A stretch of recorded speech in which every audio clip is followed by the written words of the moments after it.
Welcome back to another episode of For Such a Time as This. I'm your host, Bethany, and I'm so excited you've decided to join us today. So take a deep breath and let's lean into what God might have for you in this episode. So today we have a friend of mine, Paul Garland. He's our guest for today. He's a talented, creative contractor who uses his skills to serve the local church and Christian nonprofits. You do everything from crafting logos to flyers to producing videos, all the stuff. You're very sweet. Thank you so much. My pleasure. So let's kind of just jump in at the beginning. What got you into the creative work? Yeah, so so first of all, thank you for having me here today. This is a pleasure. Sure. It's going to be so much fun. So what got me into creative work? I always kind of consider myself a creative person. One of my earliest memories was I actually remember borrowing my dad's video camera. So you might be too young for this, but video cameras back in the day used to record to like the big VHS tapes. No, I had those that when I was you put little. Like in the VCR. Yeah. And there was no editing or anything like that. Like whatever you shot, you just pop it in the VCR, then you can watch it back on your TV. So I remember borrowing my dad's video camera and trying to make, because MTV was really big at the time, and trying to make music videos that were like better than the ones that I saw on TV. And I was like, no, I can do this better. How old were you? I probably like 6 or 7. Oh my goodness. And like little? I'm like, yeah, like little, like stealing my dad's video camera. It's like that's not what they wanted to do. This is what they wanted to do. So I remember doing that. And then so I always kind of had this like creative bug. Okay. And then in high school I found an outlet for that, which was theater. So not like performance, but it was more like lighting design, sound design, technical design. So the production of, theater performances. And we did a bunch of really big things there. And so that was kind of my creative outlet in high school for, things like that. Mm-hmm. And then went on to college. And I hope my dad doesn't hear this. Not that it's fine. But I went to college and I was like, I'm going to major in theater, but like production, like sound design and lighting design and everything. Yeah. And he like looked at me and he was like, what are you going to do with that? I feel like a lot of parents, when you say you're going to do something creative, they look at you. They're like, no, this is not a good use of our money. And so, but I did. I was faithful to that. And so I did that. I'll keep it short, but I got an internship at a TV station while I was as part of my major in college. Mm-hmm. And they were really down to earth about like, hey, you have a school project. Why don't you come in and use the studio to shoot your school project? Or why don't you take the cameras home? Like a big, shoulder, like ENG camera. Yeah. Like you could just take it home and just like check it out. And they were like, yeah, just bring it back in. Let us know if you broke anything. Like, it's just great. That's I was like, this is awesome. Yeah. And I fell in love with video from that perspective. Mm-hmm. So always kind of creative, but always just really being eager to seek the next opportunity and try new things. And it just kind of all fell into place. That's awesome. Yeah. So how did you get into, or what drew you to like working with churches and nonprofits and those types of things? Yeah. So I'll continue a continuation of the last question. After I graduated from college and I had a little bit of experience in creative things, it was really hard to find a job in theater. So I ended up in a marketing role on a team here in Baltimore that did wireless communications out of all things. Mm-hmm. Through that experience, I worked my way up through the organization and became the creative director at this company. It was a very large company, $900 million, and I was a creative director. Wow. I had 15 people reporting to me. Okay. I was also a very young kid, so I was like 27 or 28 and had like people reporting to me. Impressive. And it was nuts. Like at the time, I was like, this is crazy. But what I also found out that was a very stressful environment to be in. And I felt like the work that I was doing was such short-lived, like it was campaign-based. So it was like, hey, we're going to do this thing for the next 2 or 3 months. Mm-hmm. And then after we did that, then we're moving on to the next thing. Mm-hmm. And what was attractive about working for nonprofits or churches was that the work that I was doing, it wasn't a campaign that lasted like a month or two. Mm-hmm. It was like work that could be eternal, like eternally changing somebody's life. Yeah. And so I felt like I had all this experience, real world from the secular world. And I was like, how can I take this stuff? And I was like, I know a lot of stuff and I can apply it to the nonprofit and the church world and have that much of a bigger impact for people. So that was what was really attractive about doing it for me. I love that. I don't know if that all makes sense. No, yeah, that makes sense. Yeah. So have you worked with like a plethora of nonprofits and churches or just a couple here and there? Yeah, so I do a lot of work with nonprofits and churches. I have one large customer that's a church, but I probably have done, work for maybe 20 to 30 different nonprofits and churches over the time I've had my company. So yes, I do a lot of that work. How do you get them as customers? Like, how do you make the relation?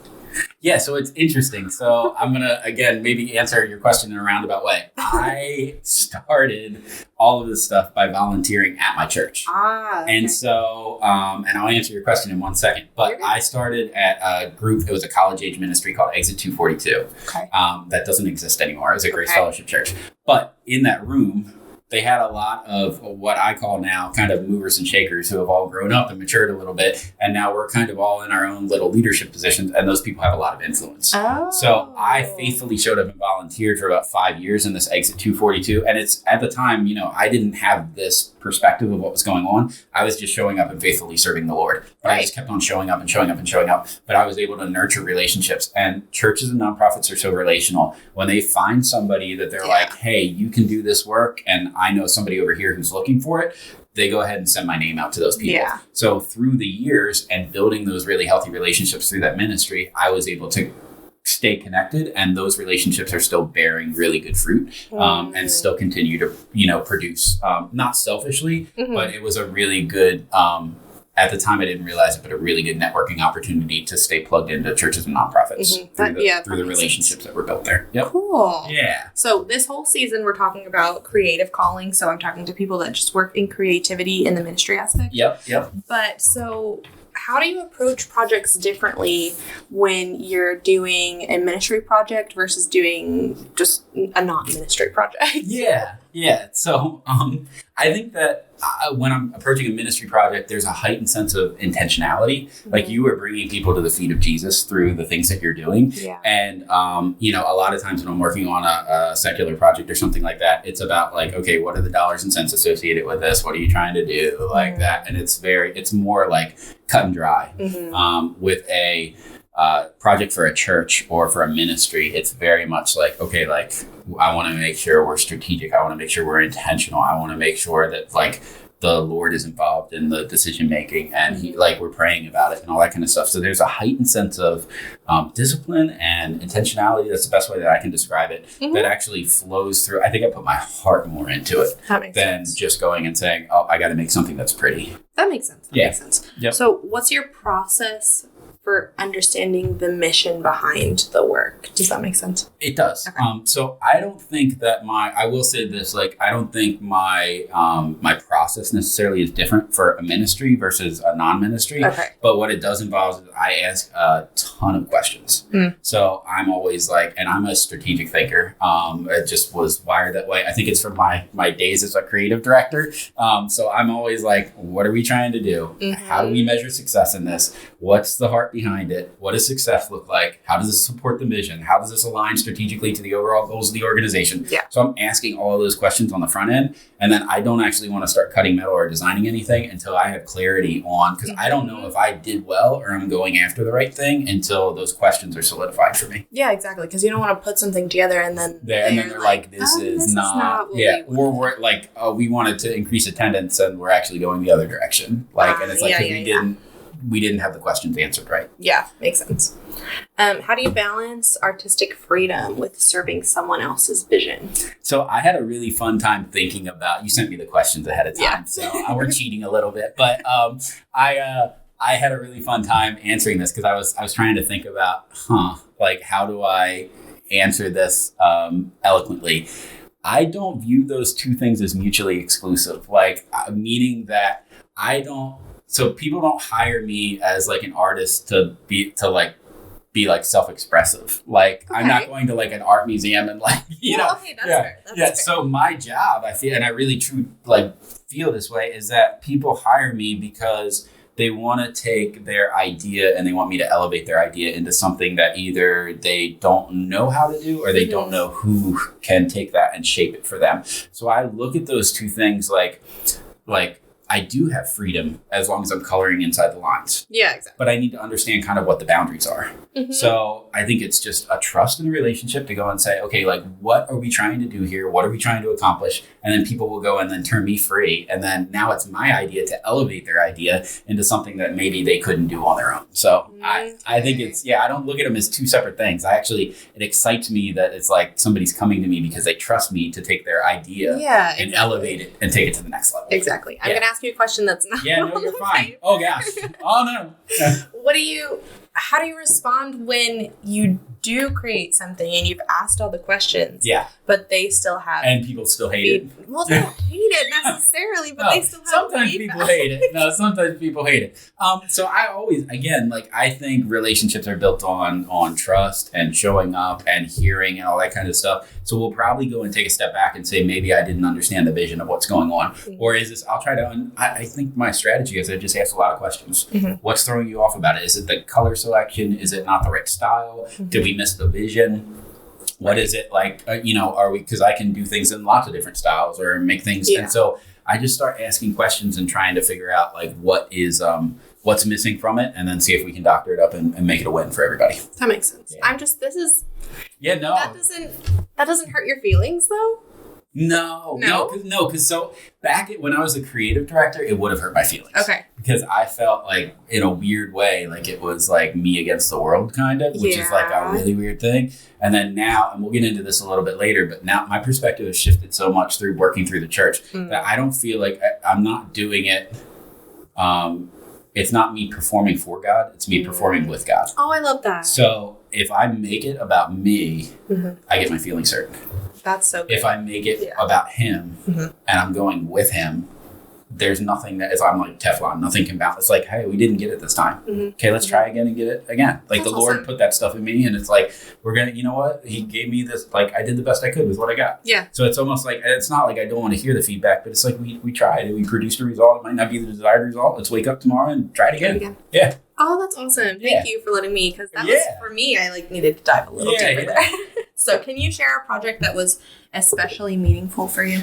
Yeah, so I don't have like one specific project, but my favorite projects that I get to work on all the time are testimony videos from church. And the reason that I say that is because I can see the Holy Spirit actually working through the people. And they often reference back to a point in time that I had something. And again, this is maybe me being a little bit selfish, but there's often a time where they point back to, I did this thing, or I saw this thing, or I saw this video, or I did this. And it's usually something that I have my hand in. So then I get to see the transformation of something that I worked on has actually internally like changed this person. And that is so fulfilling to me to go and say, Lord, like, thank you. Like I actually, like I did something to have such an impact in this person's life. So I love seeing those testimony videos and being able to ask questions and be able to guide the story and be like, okay, so what was it about that? And they're like, I don't know, I just felt something tugging on my heart. And I'm like, oh my gosh, like this is the Holy Spirit working through me, through them. And it's just a beautiful thing. Yeah, that's a really cool perspective. Yeah. I like that. Yeah. So your work impacts a lot of people, but often it's like behind the scenes. So how do you measure your success in that kind of ministry? Yeah, so this is going to be a really unpopular answer probably for a lot of people, but I truly do believe that even in ministry, you should have the same accountability and the same intentionality as any business from a metrics perspective. Okay. That's fair. So I know a lot of people don't feel that way, but I truly do feel like a church and a nonprofit are really a business. Yeah. Honestly, people that work in that environment, I think they understand that as a business. And so I don't want to make decisions relying on like feelings or assumptions. I think the decisions at a church or an organization should be spirit-led, but I think they should be data-informed. And so we should be looking at, again, I'm a strategic thinker. What is the strategy we're trying to go after? Are we measuring attendance? Are we measuring how do we measure impact on this thing? We should be clear about what those goals are before we ever start putting a pen to paper and designing anything going to a computer or anything like that. Because if we don't know what we're going after, there's no way we're going to be able to, it's just throwing mud against the wall at that point. Yeah, that's fair. So how do we measure success? I think it's having clear boundaries around what success metric looks like on the front end. That's good. That's good. What challenges do you face as a creative contractor that works with nonprofits? This one's fun for me. Okay. So there are a lot of little things, but I think the biggest challenge is that, leaders, especially in nonprofits and churches, are the reason that they were put in that position is passion. They're passionate about the cause that they're there for, whether it's a church or whether it's, any nonprofit that's out there. Passion led them to that place. Passion also can get people into a lot of trouble. And they are chasing after, I saw this thing on TikTok and I want to go do that thing. I want to go and it's like, sometimes there is no strategy there. They just saw something and they're like, I want to go do that. And so a lot of times, I don't know if it's a challenge, but something that I run into constantly is like, okay, like let's pump the brakes a little bit. Let's bring this thing back. Like, what are we trying to do? Like, how is this align to what we're trying to do as an organization? Okay, like if this makes sense, let's explore that. But we can't just go and chase every trend that's out there just to stay relevant. Yeah. So that's the biggest thing that I think I bring that clarity from a communications and a creative perspective on what are we actually trying to get after. Yep. Cool. So I think, me personally, I feel this sometimes, just being in the creative world, it's a lot of work like on your own. So how do you connect with other creatives in the faith? Yeah. So there are a couple conferences that I've been to before, but if there's anybody out there, Creative Summit, I have Creative Convergence is another one that's out there. So if you haven't gone to any of those, definitely check them out. They're cool. I do sign up for a lot of like online groups through Facebook groups or through Instagram and all that kind of stuff, and through church creatives where people go and say, hey, here's my designs for Christmas. Here's my designs for Easter. Give me your feedback. My church is working on this and all that kind of stuff. So I do get a lot of feedback from there. And then in addition to that, I know a lot of the creative directors at the larger churches in Baltimore, just personally. Cool. So we'll either go out and grab a cup of coffee, or I was shooting a wedding about a month ago down in DC. And two of the creative directors from two of the largest, one from Mountain and one from Life Point, were both there shooting. And like we all just showed up, and I was like, hey, what's up, guys? And then so we were like, we should all get together. And so it's really cool to just go and like, connect with people and see people. And then you run into people all the time. So it's kind of small to more, and you kind of know the people that are there. That's fair. And we're working on projects and just kind of run into each other. That's cool. Yeah. But how did you meet them in the first place though? I think Life Point, I worked at Brother Services Company up in Hampstead, and they're right outside of Hampstead. And so I knew people from Brothers who went there and then got introduced, and we were working on some video projects for Brother Services together. Okay. And then for Mountain, I forget how I met Justin, but it was I think just a friend of a friend introduced us, and then we started working together on a couple projects. Cool. So I don't know, it was a couple of years ago, but we just say, once you meet somebody, and then you just kind of keep on chatting and all that kind of fun stuff. Yeah, that's really cool. Yeah, so it was neat. Yeah. How important is community or mentorship in your journey? So it is so important. So I have a really dear friend of mine, you may know him, named Pat Goodman. And not so much from a creative space, but Pat and I get together every other week, at least every other week. And we just get together and we just do life together. That's really cool. And, we're in different stages of life. Pat, I think, is, coming up on 70, 75, something like that. He just had a birthday. Pat, I'm sorry, I don't remember how old you are. But I think it was 70 or 75. And but we can just get together and share scripture, share books that we're reading. And it's not like super scripted. It's just real and it's vulnerable. And we share, even at 75, he has some things that he's struggling with. I have things that I'm struggling with. And we share our wins and struggles and everything. And it's just so great to have somebody. I'm honored that a guy like that wants to spend time with a guy like me. Yeah. And I think he would. I've said that to him, and he said the same thing. He's like, I'm glad that a kid your age wants to pay attention to a guy like me. And so it's really cool that we pour into each other that way. Yeah, that's really cool. Yeah. Are there tools or habits that help you stay inspired or grow your skills? Yeah, so this may be a roundabout way of answering this, but the biggest tool that I have found to help me is to actually make space to see things.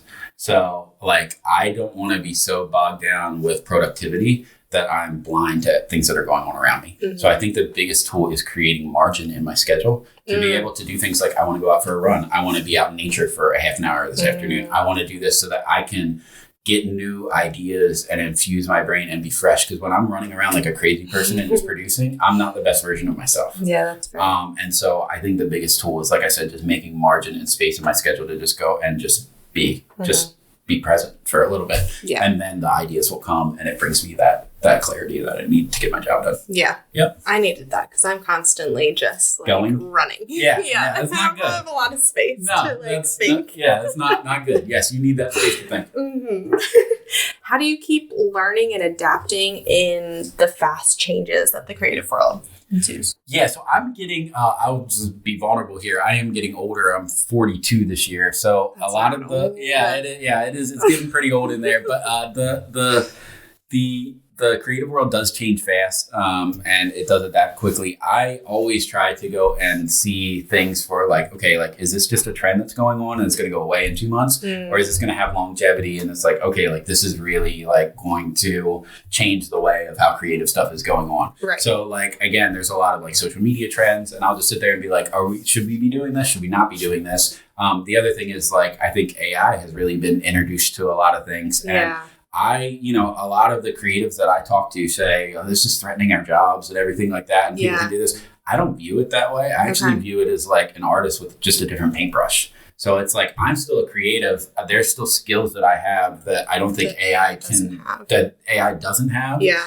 As far as layout or what looks good and all that kind of stuff. Yeah. I may be able to use AI to help transcript a video or to help do this. So it's a tool for me to be more efficient. It's not a threat for me. That's good. So I really enjoy it. But so I don't even know if that answered the question. Yeah. Hey guys, don't worry. I'll be right back with our guests. I just wanted to take a moment and say thank you so much for listening today. I hope you're enjoying the episode so far. Let's take a second and think about what we've heard and see if it can relate to our lives today. Also, if you're enjoying it, make sure you share it with someone you know. Like, comment, subscribe, follow, all the things. All right, let's go ahead and get back to them. Paul, how do you keep your faith at the center of your work?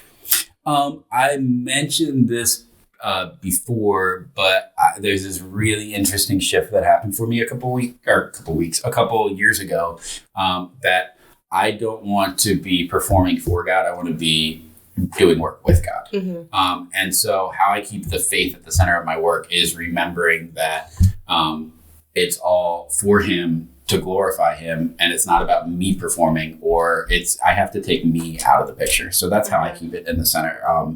Again, it's performing for God instead of with Him. I want to be faithful with what He has entrusted me to do. Mm-hmm. And so He's given me these gifts. Get out of my head. It's not about me, and make it about honoring Him in everything that I do. Mm-hmm. Yep. I love that. Yep. On a slightly more personal level, what do you do like daily or weekly to like make sure that you stay aligned with Him? Yeah, so I obviously read my Bible in the morning, and I think and we'll get into this a little bit, but there are certain verses and everything like that I constantly come back to, and I have I find that I in different creative things, whether it's I'm looking for wisdom, or I'm looking for just discipline, or I'm looking for, Lord, I'm tired, help me to see clarity in this. Mm-hmm. So there are different passages and things that I pray over all the time to give me that clarity and that wisdom that I need. That's good. Yep. Are there ways that you've seen God's guidance or timing in your creative field? Absolutely. So I have a little bit of a story about this one for you. So when I was, again, I kind of told you a little bit of my history from a career perspective. I was at a company called Tesco, then Brothers Services, and then I was working in the healthcare field. Mm-hmm. And was in, the marketing organization for a large hospital here in Baltimore. This is right when the pandemic hit. Oh, okay. And so I don't know if anybody out there worked in the healthcare industry, but if you're in healthcare in the middle of a pandemic, like things are a little bit bonkers. I'm sure. It was a little, if I had one word to describe my experience, and again, I'm not putting anybody down, but just nobody knew what was going on. Yeah. It was chaotic. Yeah. And again, we were, tasked with trying to, from a marketing perspective, communication, trying to, figure out what was going on, and just nobody knew what was going on. Right. So we were getting emails that basically say we were going to be reassigned to be like frontline, like screeners, and like, cause they were setting up like tents outside to like screen patients and like all this kind of like, it was going to be your new job. And that was going to be my new job. And they were like, and oh, by the way, we don't have anything to keep you safe. And like, and it's just like, so I remember actually going home in my car one night crying because I was like, I've worked so hard to get to this point. Yeah. And I feel like I'm about to throw it all away. Because Yeah. I was like, I like my job. But like the news at the time, and again, like now hindsight's 2020 a little bit, but the news at the time was like, if you got this, like there's a good chance you like, they were talking about like repurposing like vacuums as like respirators, like everything at the time. Goodness. So like, it was like craziness. Yeah. And so I was like, I like my job. I don't want to die for my job. Yeah. Like, this is nuts. That's so very fair. yeah, so I ended up walking away from the hospital system. Okay. So I was like, this is nuts. And that dear friend, Pat Goodman, we were together at breakfast one morning. And I was kind of sharing with him what I was kind of going through. And I was like, I really am struggling because I feel like I've, put in such hard work to getting to the spot. And now I don't know what the future kind of holds. And he looked at me and he said, why don't you just go and just focus on your own business? And I said, what do you mean? And he's like, put all your eggs in that basket. He's like, just go and do it. And I was like, well, I don't know. Like, I don't have any clients lined up or I don't have anything. And he said, trust me. He said, just do it. And I was like, and it's like, the Lord will provide. And I was like, this on paper makes no sense at all. Yeah. I was like, nobody's hiring right now.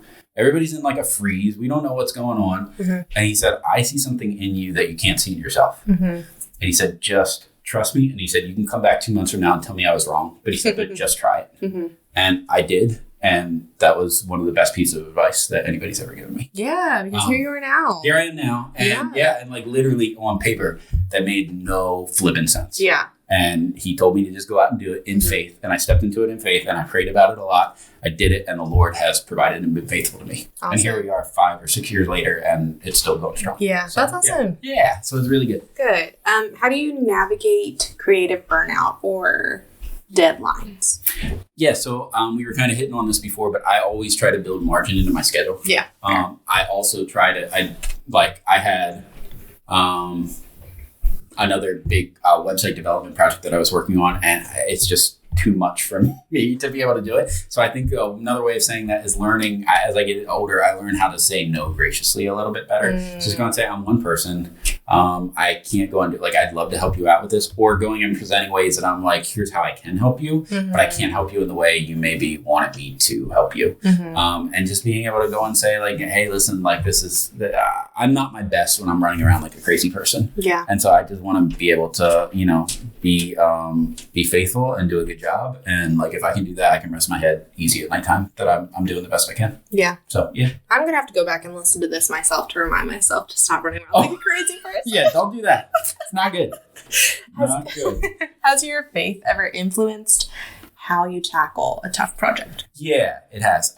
So I'd say probably 80% of the time going into a project and asking some of those questions, coming out of that initial like development process or discovery process, 80% of the time I have an idea of what I want to do. Like I haven't actually started like designing anything, but I have an idea in my head. I can see it in my head, and then it's just actually, physically going to a computer and doing it. Yeah. There's 10 to 20% of the time where I have no idea. And those are pretty, and that doesn't, it's not just like a graphic. It could be I had a website development project over the summer that I was like, it's high stress and low clarity on what, it's like, this needs to be done by this Friday. And we trust you, just go make it up. And it's like, all right, like, I don't know really what I'm doing here. And those can be really stressful situations. So there's a verse actually in James 1:5, and it says, if you ever need wisdom or guidance, like just pray to the Lord and he'll give it abundantly. And so I have oftentimes been there at my workstation and been like, Lord, like, I have no idea what I'm supposed to do with this, but you have entrusted me to do this thing. Like, impart the wisdom, like, I just want to be obedient to you. Like, give me the strength, give me the wisdom that I don't have eyes to see it right now. Like, lay it on me. And sometimes it just takes me going outside or something like that. But every time I've prayed that, the Lord has given me direction and go and said, just try this. Just try this. And then I'll try it. And then I'll go and sometimes it's more engagement with the customer that I'm like, hey, here's 3 or 4 ideas. Where do you think we should go with this? And, but it's just always, like I said, it's just pausing and praying. And then that is what actually lays the inspiration on my heart. And he's always pulled me through. That's good. Yeah. And then, that verse is helpful because it just is a reminder that like, he's faithfully going to do what he said he's going to do. So if you pray about it, it's going to. Yeah. And I try to, in my own stubbornness, go and try to figure it out on my own. and it gets me in this like death spiral of like more frustration and just sitting in front of my computer and like, why is this so tough for me? And then oftentimes when I just sit there and just stop and just be like, nope, I'm going to go back. And he said he would provide this for me. So why do I not trust him to provide it for me? Go back and do it. And then like literally like it'll be an hour later and I'm like, oh, I didn't think of that before. Yeah. So it just kind of like hits you. Awesome. Yeah. So for creatives who are listening, who want to use their gifts for ministry, but they feel unsure of how to start, what encouragement would you offer them? So again, I don't have anybody else's story to share. I can just share my story. Right, yeah. My story was I just started volunteering. Right. And so I volunteered at this ministry. So I think the first thing that anybody who's listening, who wants to get plugged in, is go and find an organization. If it's a nonprofit, if it's a church, that's great. If it's somewhere else, just go and show up and be faithful in showing up. I will say some of the things that I think perspective on attitudes that are good to have when you do show up are being humble and hungry and being teachable. You're not there to kind of show off your repertoire of what you've done and everything like that. You're there to serve the Lord or to help out in whatever capacity. So just show up and be ready to help. And after time and being, people notice things. And if you are there and you have a heart to serve and everything like that, people in leadership positions will notice and say, what about that person? Let's get them more plugged in. So I would just say, just be faithful, show up, volunteer, and you'll find yourself in good spots. Yep. You never know where it's going to lead to. Yeah, that's good. Where can people find you or see your work? Yeah. So I have a website that I severely need to update, by the way. But it's called audioeventproduction.com. And you can go and see some of my stuff on there. And then one of my large customers is Grace Fellowship Church. So if you're ever looking for a church to call home or go to or see some of my cool stuff on a weekend sometime, you can pop into Grace Fellowship and you'll probably see some of my stuff up on the screens. Awesome. So, yeah. Paul, thank you so much for being here and just sharing your journey with us today. Thank you so much. This was fun. Thank you. Good. I'm glad it was fun. Yeah. All right. See you. Bye, guys. Peace. Thank you guys so much for spending time with us today. I really loved having you here.